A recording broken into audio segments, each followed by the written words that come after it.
بسم اللہ الرحمن الرحیم۔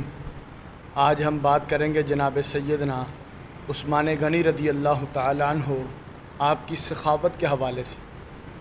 جب بھی مشکل وقت اسلام پر آیا تو جناب سیدنا عثمان غنی رضی اللہ تعالیٰ عنہ آپ نے دین اسلام کی خدمت کے لیے اپنا مال پیش کیا۔